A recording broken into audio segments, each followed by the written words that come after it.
Press એસોસિએશનનું આંદોલનનું રણશીંગું પડતર માંગણીઓ નહીં સ્વીકારાય તો નવેમ્બર મહિનામાં અચોક્કસ મુદતની હડતાળની ચીમકી। દિયોદર ફેર પ્રાઇસ એસોસિએશનના સંચાલકોએ તેમની વિવિધ પડતર માંગણીઓને લઈને દિયોદર મામલતદારને આવેદનપત્ર પાઠવી આંદોલનનું રણશીંગું ફૂંક્યું છે, જેમાં મોટી સંખ્યામાં સંચાલકોએ સરકાર સમક્ષ પોતાની વિવિધ માંગને લઈને રજૂઆત કરી હતી। દિયોદર મામલતદાર કચેરી ખાતે બુધવારના રોજ દિયોદર તાલુકા ફેર પ્રાઇસ શોપ એસોસિએશન દ્વારા તેમની વિવિધ લાંબા સમયથી પડતર માંગણીઓને લઈને મામલતદારને આવેદનપત્ર પાઠવી રજૂઆત કરી હતી, જેમાં એસોસિએશન દ્વારા સ્પષ્ટ જણાવાયું છે કે જો તેમની માંગણીઓ સંતોષવામાં નહીં આવે તો નવેમ્બર 2025 માસનો રેશનનો જથ્થો ભરવામાં આવશે નહીં। ફેર પ્રાઇસ શોપ એસોસિએશનને મામલતદાર કચેરી દિયોદરને સંબોધાયેલા આ લેખિત આવેદનમાં જણાવ્યું છે કે અમારી પડતર માંગણીઓની રાજ્ય એસોસિએશન દ્વારા અનેક વખત રજૂઆતો કરવા છતાં નવેમ્બર 2025 શરૂ થવા છતાં અમારી માંગણીઓનો કોઈ સકારાત્મક પ્રતિસાદ મળતો નથી। આથી અમારી માંગણીઓની સતત ઉપેક્ષા થવાથી દુઃખી થઈ અમારી માંગણીઓના સમર્થનમાં અમે નવેમ્બર 2025 માસનો જથ્થો નહીં ભરવાનું અને તારીખ 1/11/2025થી असहकार आंदोलन पर उतरवानुं नक्की कर्युं छे। अहेवाल हरगोविंद चौहान, खबर बनासकांठा न्यूज़।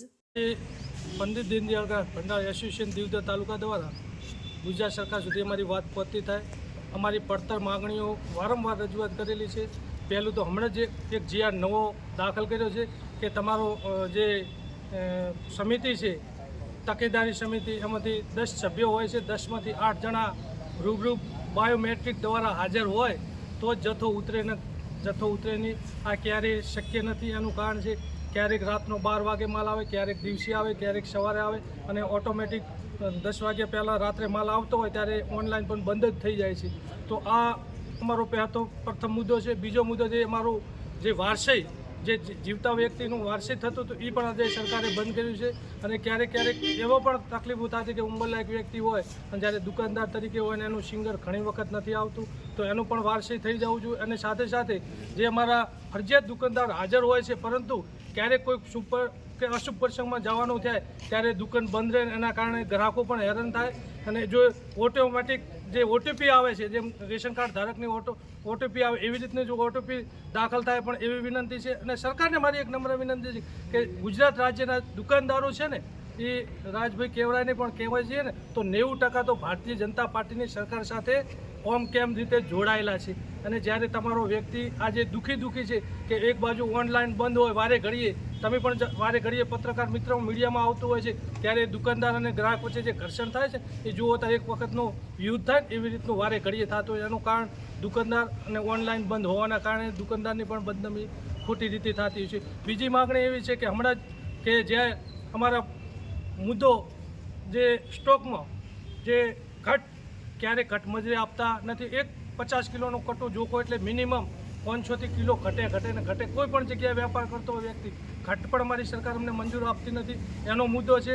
અને જ્યારે દુકાનદારનું જે કમિશન છે એ આમ જોવા જાવ તો તમને જોઈએ એનો ખર્ચા રૂપે ગણવા જઈએ ને તો 20 કે 18,000 રૂપિયાનું કુલ મળતર મળે છે એમાંથી બાદ કરતા 1 રૂપિયો પણ એને વધતો નથી। ત્યારે જે દુકાનદાર ખરેખર કોઈ બોલી શકતો નથી। સરકાર સાથે વિનંતી પણ કરી છે।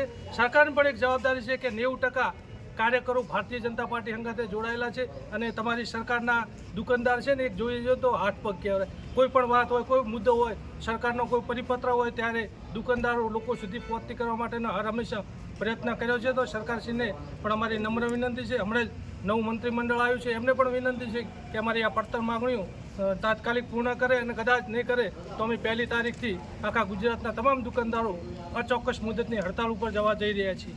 તો તમારા જે મુદ્દાઓ છે એમાં ગ્રાહકોને કેટલો ફાયદો?